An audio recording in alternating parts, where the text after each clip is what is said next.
لەبارەی فشارە یاسایەکانی دادگای فیدراڵی لەسەر هەرێمی کوردستان و بڕیارانەی جشت بە هەرێمی کوردستان دەریان دەکات گفتوگۆکەین لەگەڵ بەڕێز دکتۆر محەممەد عومەر پسپۆڕی یاسایی و دەستوری لە هەولێرۆ لەگەڵماندا. دکتۆر ئەم کاتتان باش. دکتۆر ێوارە باش بەخێر بێ بۆ کوردستان 24 وەکو بسپۆرێکی یاسایی چۆن دەڕوانیە ئەو بڕیارانەی بەم دوایانە لە بەغداوە دەردەچن دەرحەق بە هەرێمی کوردستان. زۆر سپاس بە ناوی خوای گەورە میهرەبان، سەلاو لە بەڕێزتان و لە بینەرانی کەناڵی کوردستان 24. بەڕاستی سەبارەت بەو بڕیارانەی کەوا حکوومەتی ئیتیحادی بەرامبەر بە هەرێمی کوردستان دەری دەکا، ئەوانە هەمووی پێچەوانەی سیستەمی فیدراڵینە و دەتوانین بڵین کەوا حکوومەتی ئیتیحادی و بەغدا بە تایبەتی پاشگەز بۆتەوە لە جێبەجێکردن و پێڕەوکردنی سیستەمی فیدرالی و مەبەست لەو بڕیارانە هەمووی ئەوەیە کەوا ئەزمموی هەرێمی کوردستان، ئەزمموی فیدرالی لە هەرێمی کوردستان و ئەزمموی حکومڕانی لە هەرێمی کوردستان لاواز بکەن و لە پێشچاو عالەم و خەڵکی کوردستانی ڕەش بکەن و ئەگەر بۆیان بکرێ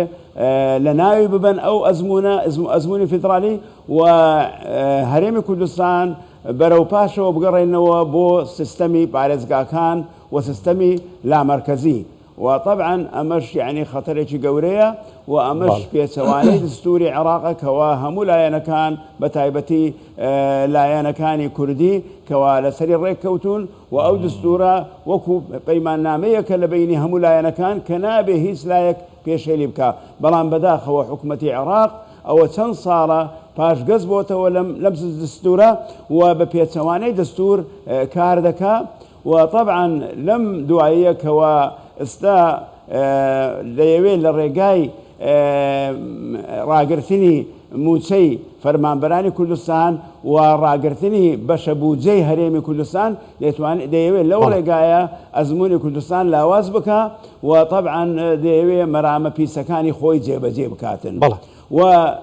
لێرەشدا یعنی دەتوانین بڵێن کەوا دادگای فیدرالی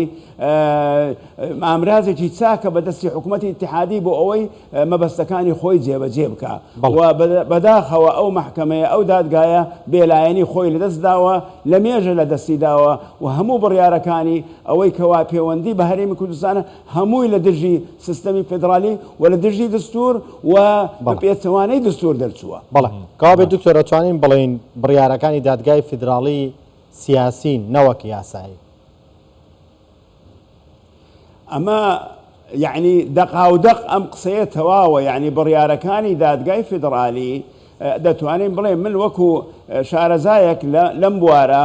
و شارەزا لە بواری فیدرالی یعنی طبعا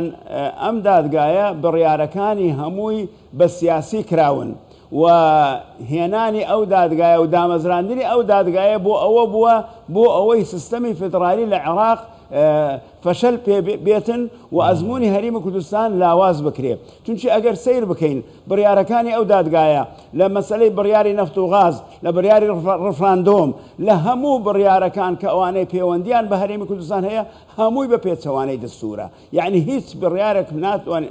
هیچ بڕیارێکمان نەدیتێکەوە دەقەکانی دستور جێبەجێ بکاتن و بەم دوایە یعنی ئەمە شتێکی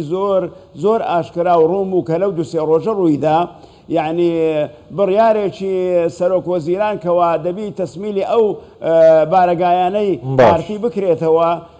لە یعنی کەوا فەرماندەی هێزە چەکدارەکانی تێدایە لە کەرکووک کەوا تەسلیمی بە پارتی دیموکرات کوردستان بکرێتەوە. طبعا ئەو بڕیارێکی عسکەریە. طبعا سەرۆک وەزیران وەکو سەرۆک وەزیران دەری نەکردێ وەکو فەرماندەی گشتی هێزە چەکدارەکان. طبعا ئەم بڕیارە مەجای ئەوەی نییە تانەی لێ بدرێت لە محکەمەی ئیتیحادی. یعنی ئەمە محکەمەی ئیتیحادی بۆتە ئامرازێک لە بۆ ئەو لایەنە بۆ ئەوەی مەباسەکانی خۆیان جێبەجێ بکەن و بردیانە محکەمەی فیدرالی و زۆر سەیرە محکەمەی فیدرالی محکەمەی ئیتیحادی لە نەفسی ڕۆژ بە چەند سەعاتێک بڕیاری دەرکرد کەوا ئەم تسليم كردنا يعني رادس كردنا تأزيل بكري وزاري رابجيري يعني أما ديارة كمحكمة اتحادي كوتو تجير تأثير جير هزموني هندي لاين كوا بكيف خوان أم محكمة يعني دستورين وطبعا لأنزام ذا همو برياركاني لدرجي هرمي كردستان. باشە دکتۆر کەواتە پێویستە حکوومەت یاریێمی کوردستان چی بکاتن ئەگەر دادگای اتحادی غەرقی دەستور و قانونی کردووە حکوومەت یاریێمی کوردستان چی بکاتن بۆ ئەوەی بە جیهانی دەرەوە بڵێتن کە ئەمە غەرقی دەستور و قانون کراوە پەنا بۆ چ دادگایەکی نێودەوڵەتی بباتن؟ والله أما براجان براسي طبعا شكل ويا برياركاني أو دادقايا هيت قابل تانا لدانينا يعني نهائيا وقاطع وملزما يعني هيت مزالي تدانية أما يعني بكو بلي دستي أمي بريوة بلام لا يكتري شوا ناتوان ري أم كيشية بدريتا دادقاي نيو دولتي لبر أوي إما هريمتشين ولا ضمن عراقي اتحادينا يعني إما دولتنا بو أوي كيشك بين دادقاي نيو دولتي بس أقر بها تاي إما اتفاق ما لقى حكومة العراق بكر دايا كوا أقر كيشيك بو تحكيم بكر لبيني هريم كردستان وحكومة اتحادي أو كاتي دمان تواني بين محكمة نيو دولتي ليرة دا بقناعتي من يعني لا ينكاني سياسي هرمي كردستان بيوستا هلويستي تواويان هبي وهلويستي قاطعيان هبي برامبر أم بيشيلكتني كوال بو دستور ذكري چونچه اگر اوها بروا معناه او ازموني فيدرالي برو لاوازبون برو تيتسون برو لناوتون اسيتن يعني ليره دا بيوستا هلوسيه تساق بكن وانذارك بدنا حكومه اتحادي كوا بمشي ويا يعني ام بيونديانا بردوامنا بيت كي انذاري بدات الدكتور لفكر ما نسي كوا بله كي انذاري بدات حكومتنا ودي يعني هرمي كردستان انذارك بدات حكومة اتحادي كوا اما بوشي ويا اما طبعا اتفاقك كرا ولا بين حكومة اتحادي ولا بين هرمي كردستان كوا بيدرن وابزانم اتفاقي قانون إدارة الدولية يشتيشي او هاي يعني اتفاقي كرا لبين لا ينكاني سياسي اطاري تنسيقي ولا ينكاني كردستان طبعا اما اشتكى اكري خرق لبو ريكوتنا يتر ليرة دبي هرمي كردستان وسركرداتي سياسي هم كردستان موقفه شيء هالويست شيء يعني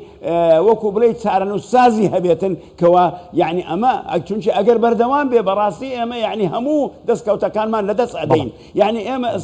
طبعا معاش مان لي ابرن فرمان بران مان معاش موسيانيا يعني وهرمي كردستان لاواز اكري الروي دارايه ولا روي سياسيه اما برو شو اروين يعني اما طبعا يعني شورشي 6 صال خباتي 6 صال يعني ليرة صاف كراوته أجر إيما نتوان الليرة يعني دسكوتكاني خومان يعني برجوندكاني خومان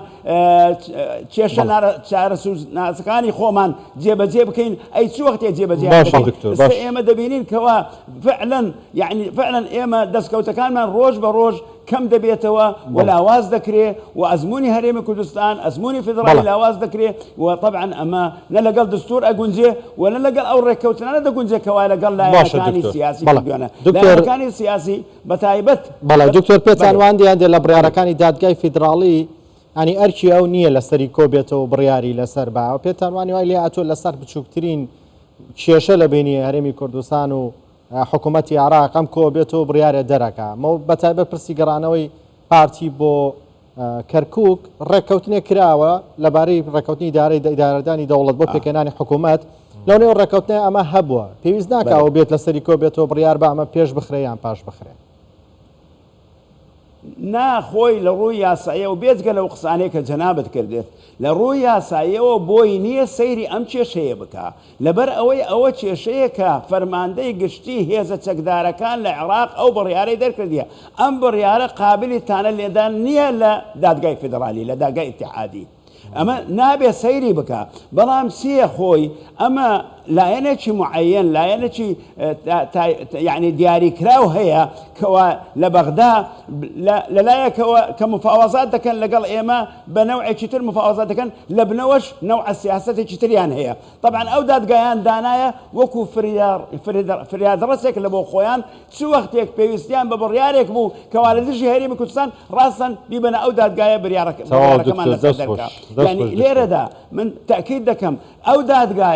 دادگایە بۆ ئەوە دانرایە بۆ ئەوەی پێشێلی دستور بکە بۆ ئەوەی بەرژەوەندیەکانی هەرێمی کوردستان لەناو بدە بۆ ئەوەی سیستەمی فیدرالی لە عێراق لەناو لاواز بکە و لە دواییە لە ناوی بدە. زۆر باشە دکتۆر دەستخۆش بە پێی قسەکانی جەنابەت بێ عاقبەتی دادگاکەی خێر نابێتن ئیتر کەی ئەوە دیار نییە دکتۆر محەممەد عومەر هەتا ئەو دادگایە هەبێ پێت بڵێم ئەمن وەکو شارەزایەکی بواری دەستور و بواری فدرالی هەتا ئەو دادگایە مابێ ئێمە خێر لە خۆمان نابینین. تەمام دەستخۆش دکتۆر محەممەد عومەر بسپوری یاسایی دەستوری لە هەولێرت گەلمە بگەلێکی سپاس بۆیەوە دکتۆر زۆر سپاس لە بۆ جەنابتیش.